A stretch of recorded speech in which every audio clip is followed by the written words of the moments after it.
আচ্ছা, এই কুলের আচার দেখে মনে পড়ে যাচ্ছে না ওই টিফিন টাইমে স্কুলে 1 টাকা 2 টাকা নিয়ে কুলের আচার আর তেঁতুলের আচারের খাওয়ার কথা।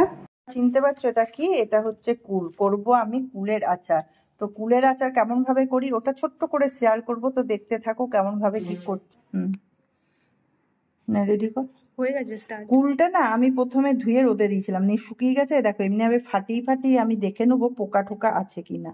এমনি ভাবে পুরো করে তারপর কেমন ভাবে কি কুলের আচার করছি তোমাদের সঙ্গে শেয়ার করবে। দেখো কুলগুলো ফাটিয়ে দিচ্ছি।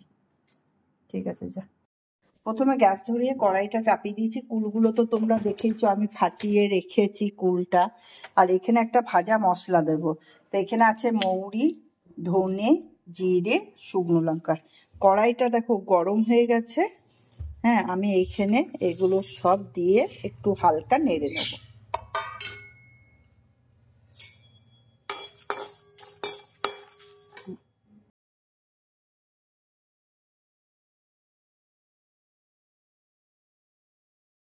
তো বন্ধুরা তো তেলটা গরম হয়ে গেছে, আমি এখানে দিয়ে দিচ্ছি তেজপাতা, ছিটবে না তো, শুকনো লঙ্কা আর 5 ফোড়ন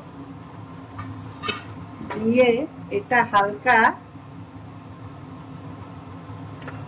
একটু সেন্ট না আসা পর্যন্ত রান্না বন্ধ করো। দেখো হালকা একটা সেন্ট উঠে গেছে।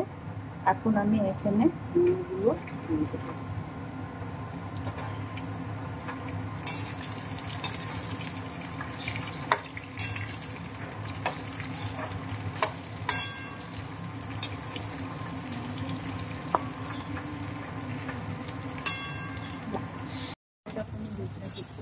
তো দেখো এটা নাড়াচাড়া দেওয়ার পর নুন কিন্তু দিইনি। আমি এখন দিয়ে দেবো গুড়। আমার কাছে ঝোলা গুড় আছে, তাই ঝোলা গুড়ই দেবো, তাহলে আর আমাকে ইয়ে দিতে দিচ্ছে না।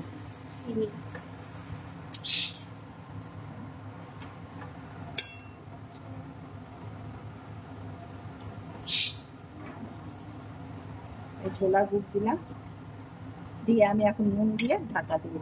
হ্যাঁ, নুনটা অবশ্যই বিট নুন হবে। দেখা করছি।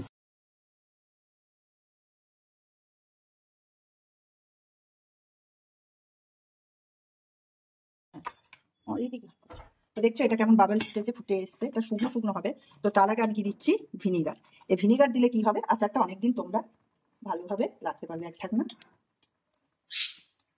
এই 2 ঢাকনা ভিনিগার দিলাম। এই ভিনিগারটা দিলে কি হবে জানো, তোমরা এই আচারটা অনেকদিন 1 বছরের মতন রাখতে পারবে। এখানে আমি দেবো তেঁতুলের গায়ে, জল দিয়ে ধুয়ে নিই। তেঁতুলের গায়ে দিয়েছে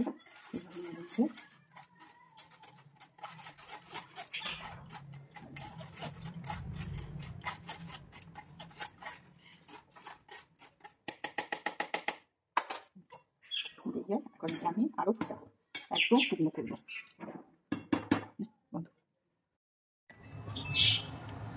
দেখো বন্ধুরা আমার কুলের আচারটা হয়ে গেছে। কেন এটা আবার আর একটু টানবে, আর বেশি শুকনো করবো না। গ্যাসটা বন্ধ করে দিলাম। এবার এখানে আমি যে দেখতেই পাচ্ছ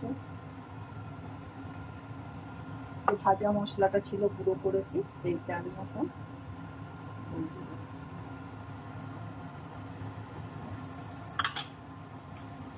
এইটা দিয়ে নিয়ে